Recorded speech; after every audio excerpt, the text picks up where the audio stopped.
this way, but Hi guys, welcome back to the EMV series, EMV tag series, right? Today we are going to look at basic concepts of an EMV tag. What's an EMV tag? I mean, we've defined it before, but we'll talk about it again.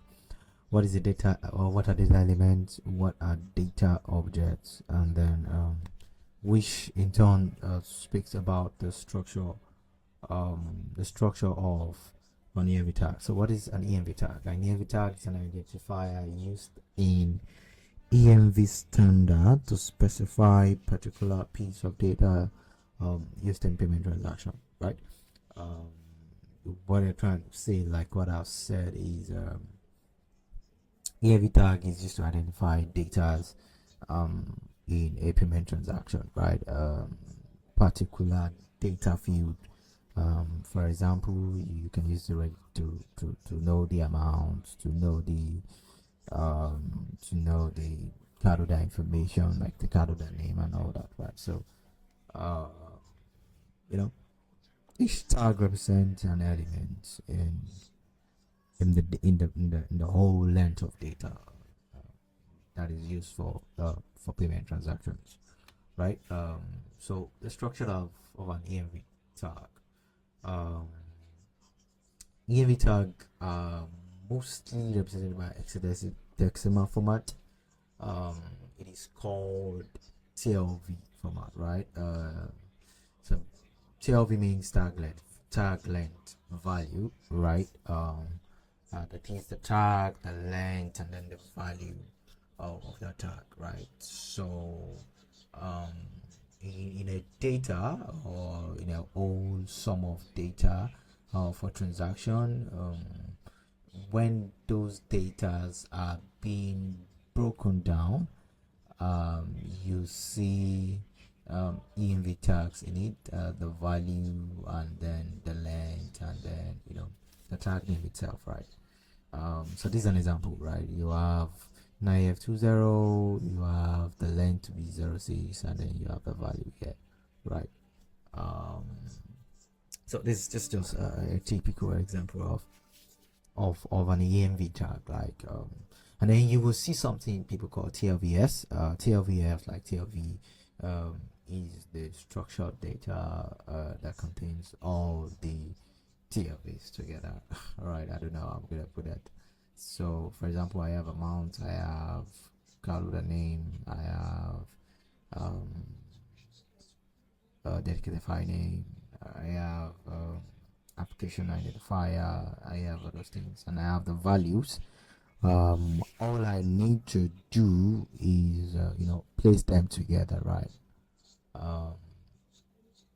And then, because it's a standard, whatever system that is reading that data is able to break them down, and then make many of those data get the tag, get the value, and even get the length.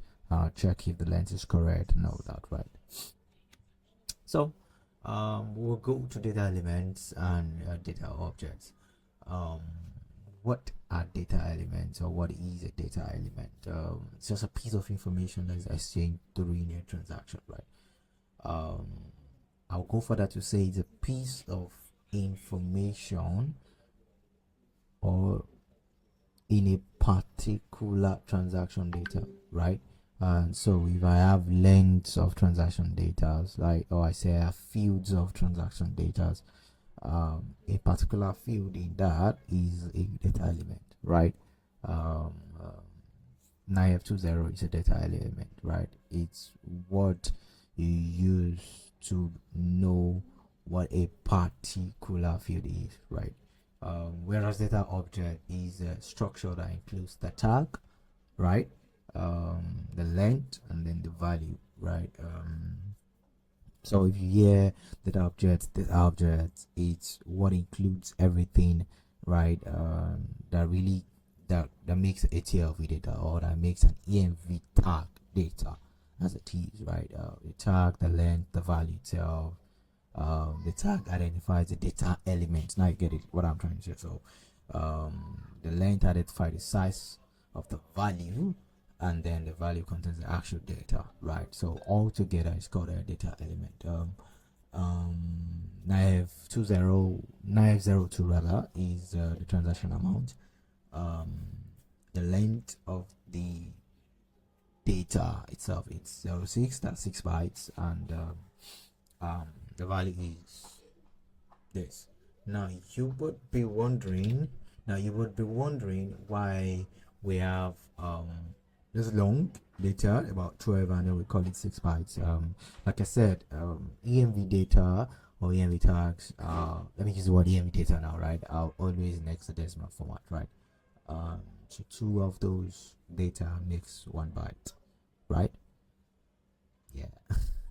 2 of those data make 1 byte. So we have 00 is 1 byte, the second byte is 00, the third byte is 00, fourth byte is 01, and all that, right? So we have 6 bytes of data.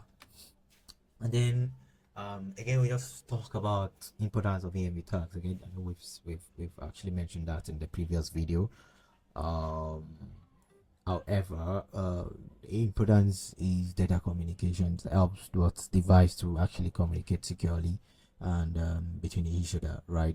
Exchange necessary information, be able to make decisions based on whatever data that is being exchanged between the two systems, or terminal and the card, right? And then we have transaction security, right? Transaction security helps to specify data elements for cryptographic processing, right?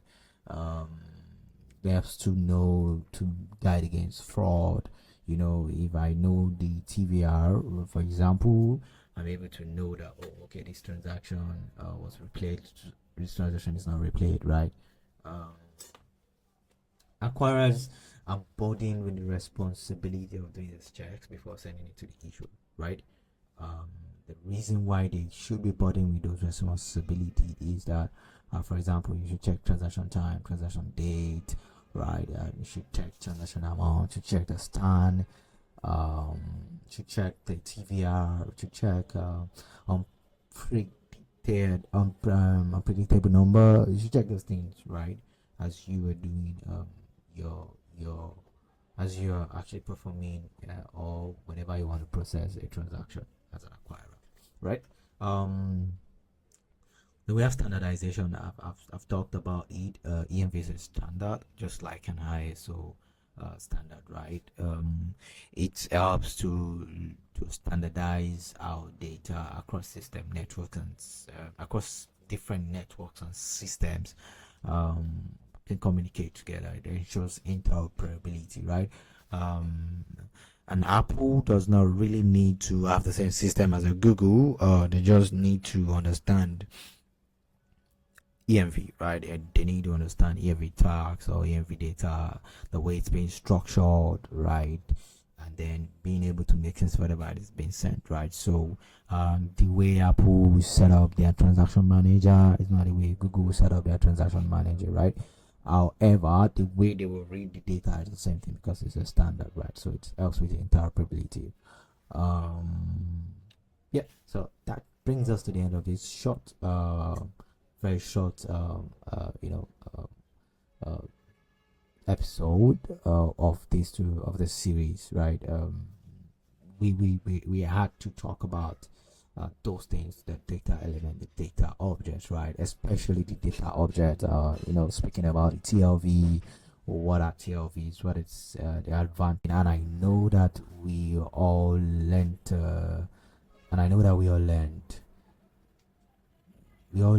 what TLV is, right? We all learned tagline value. We all learned the conversion, the brief way, right? Funny enough, I mentioned the conversion of hexadecimal to bytes, right? The 2 hexadecimal value make 1 byte, right? So if you have 32 hexadecimal value, you know that you have a 16 bytes of value, right? So yeah, thank you very much. Appreciate, and see you in the next video. California dreaming about you.